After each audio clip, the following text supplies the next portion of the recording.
'Peddi' cinema నుండి ఒక song అయితే రిలీజ్ అయింది. ఆ సాంగ్ 'చికిరి చికిరి' అంటూ ఒక సాంగ్ రిలీజ్ అయింది కదా! సాంగ్ విన్న తర్వాత నాకేమనిపించిందంటే నా ఒపీనియన్ మాత్రమే. నాకైతే పెద్దగా సాంగ్ నచ్చలేదు. అంటే ఇది మెల్లగా నచ్చుతుందేమో మేబీ. కొంతమందికి నచ్చలేదు. కొంతమందికి నచ్చిందంటున్నారు. అసల 'ఏఆర్ రెహమాన్' నుండి ఎలాంటి సాంగులు ఎక్స్‌పెక్ట్ చేస్తాం మనం? ఒక ఫీల్ గుడ్ సాంగ్స్‌ని ఎక్స్‌పెక్ట్ చేస్తాం. కానీ ఫస్ట్ టైమ్ నేను తెలుగులోని ఇలాంటి సాంగ్ వింటున్నాను. అంత పెద్దగా నాకు అట్రాక్ట్ అవ్వలేదు. కానీ 'జానీ మాస్టర్' స్టెప్స్ అయితే నాకు నచ్చింది. అలాగే విజువల్స్ కానీ, ప్రొడక్షన్ గానీ అంతా బానే ఉంది. కానీ సాంగ్ లిరిక్స్ మాత్రం నాకు నచ్చలేదు. అంటే ఎందుకు నచ్చలేదు అంటే ఫస్ట్ టైమ్ విన్నప్పుడు ఇలా అనిపిస్తుందేమో. మేబీ కొన్ని కొన్ని సార్లు అలా విన్న తర్వాత అర్థమవుతాయేమో. ట్రెండ్‌లోకి ఇంకా రాలేదు కదా! మేబీ అందుకనే నాకు నచ్చలేదేమో అనుకుంటున్నాను.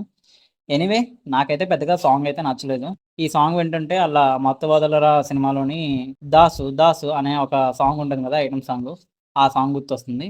సేమ్ అలాంటి టోనే ఈ సాంగ్ కూడా ఏఆర్ రెహమాన్ గారు ఇచ్చినట్టు అనిపిస్తుంది. అసల రెహమాన్ గారికి ఆస్కార్ ఇచ్చారు. అలాంటిది అతని నుండి ఎలాంటి మ్యూజిక్‌ని మనం ఎక్స్‌పెక్ట్ చేస్తాం. ఇలాంటి మ్యూజిక్ ఇవ్వడం అన్నది నేను పెద్దగా ఎక్స్‌పెక్ట్ చేయలేదు. రెండోసారి వినడానికి ట్రై చేశాను. లేట్‌గా సినిమా సాంగ్ అనేది జనాల్లోకి ఎక్కుతుందేమో అనిపిస్తుంది. ఎనీవే వీడియో నచ్చితే లైక్ చేయండి, షేర్ చేయండి, సబ్స్క్రైబ్ టు మై ఛానల్.